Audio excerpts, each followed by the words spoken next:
దేవుని సంతోషపెట్టే వ్యక్తిగా ఎస్తేరు ప్రార్థించినప్పుడు 3 రోజులు ప్రార్థనలో ఉపవాసం ఉండి అక్కడ వాళ్ళందరూ కూడా దేవుని వైపు మళ్ళడానికి గొప్ప కృపని అనుగ్రహించినట్టు దేవుడు ఎంత ప్రార్థిస్తే అన్ని విజయాలు సంపాదించుకునేటట్టు ఎప్పప్రా దేవుని వైపు తన ఒక పరుగులు తీస్తూ తన ఒక పరిస్థితిలో తన ఉన్న సిచ్యువేషన్లో కావలసిన ప్రతిదానికి దేవుని మీద ఆధారపడుతూ దేవుని మీద భారం వేస్తూ ఎప్పప్రా దేవుని సంతోషపరిచే వ్యక్తి.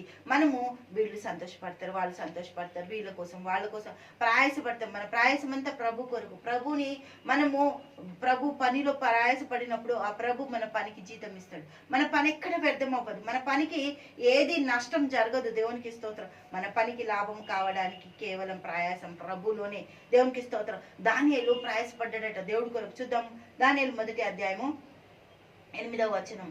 రాజు భుజించు భోజనమును పానమును చేయు ఆ ద్రాక్ష రసము పుచ్చుకొని తనను అపవిత్రపరచుకొనకూడదని దానియేలు ఉద్దేశించి తాను అపవిత్రుడు కాకుండానట్లు వాటిని పుచ్చుకొనకుండా సెలవిమ్మని నపుంసకుల అధిపతిని వేడుకొనగా దేవుడు నపుంసకుల అధిపతికి ఆ దృష్టి కలిగించినట. దేవుడికి స్తోత్రం. అనేది దయ వచ్చేటట్టు దానియేలు మీద చేసినట్ట. ఎందుకు?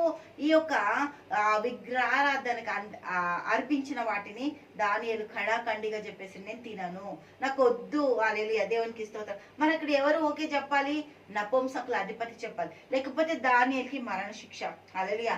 నపుంసకుల అధిపతిని వేడుకొనగా దేవుడు నాకు నపుంసకుల అధిపతి దృష్టికి దానియేలుకు కృప కటాక్షం నొందని అనుగ్రహించెను. దేవునికి స్తోత్రం. కనుక నపుంసకుల అధిపతి దానియేలుతో ఇట్లా, మీకు అన్నపానంలో నియమించిన రాజగుణ యజమానునికి నేను భయపడుచున్నాను.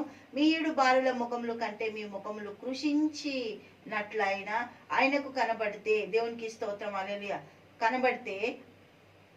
కనబడనేలా అట్లయితే మీరు రాజు చేత నాకు ప్రాణాపాయము కలగజేతురు. నన్ను చంపేస్తాడు రాజు, మీరు బక్కగా అయిపోతారు, ఎందుకంటే మీ ఫుడ్ నేను తిన్నా అనుకుంటాడు. ఎట్లా అంటే అక్కడ ఒకటే మాట చెప్తున్నాడు. నపుంసకుల అధిపతి దానియేలును హనన్య, మిషాయేలు, అజర్యా అను వారి మీద నియమించిన నియామకునితో దానియేలు ఇట్లా, నేను భోజనమునకు శాఖాధాన్యములు పానమునకు నీళ్లును నీ దాసులకు మాకు ఇప్పించు, ప్లీజ్ రిక్వెస్ట్ చేస్తాడు. దేవునికి స్తోత్రం. ఎందుకు? నువ్వు వాళ్ళ వైపు చూడకు, వీళ్ళ వైపు చూడకు. మా దేవుడు గొప్పోడు, నా దేవుని కటాక్షం ఉన్నప్పటికీ నీతో మాట్లాడుతున్నా కాబట్టి నువ్వు నాకు ఏమి ఇప్పియాలి? హల్లెలూయా. శాఖాధాన్యములు ఇప్పియాలట. దేవుడికి మహిమ కలుగుతుంది. 17వ వచనం చూద్దాం. వారికి హల్లెలూయా ఈ 4 బాలుర సంగతి ఏమనగా దేవుడు వారికి జ్ఞానమును సకల శాస్త్ర ప్రావీణ్యతయు వివేచనమును అనుగ్రహించాను. దేవునికి స్తోత్రం. వీళ్ళందరంట ఎటువంటి వాళ్ళంట?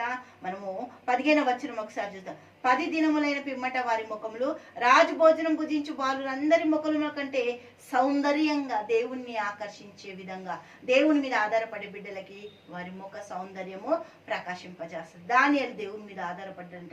ఎప్పప్రా దేవుడి కొరకు జీవించినట. దేవుడికి మహిమ కలుగును గాక. హల్లెలూయా. తండ్రి యేసయ్యానికి స్తోత్రాలు. గొప్పది, అద్భుతంగా, ఆశ్చర్యకరంగా నీకు స్తోత్రాలు చెల్లిస్తున్నాం తండ్రి. అన్ని రంగాల్లో నీ బిడ్డలను ఆశీర్వదించండి.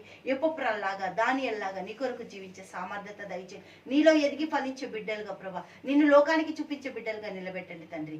యేసు నామమున ప్రార్థిస్తున్నాము తండ్రి. ఆమేన్, ఆమేన్, ఆమేన్.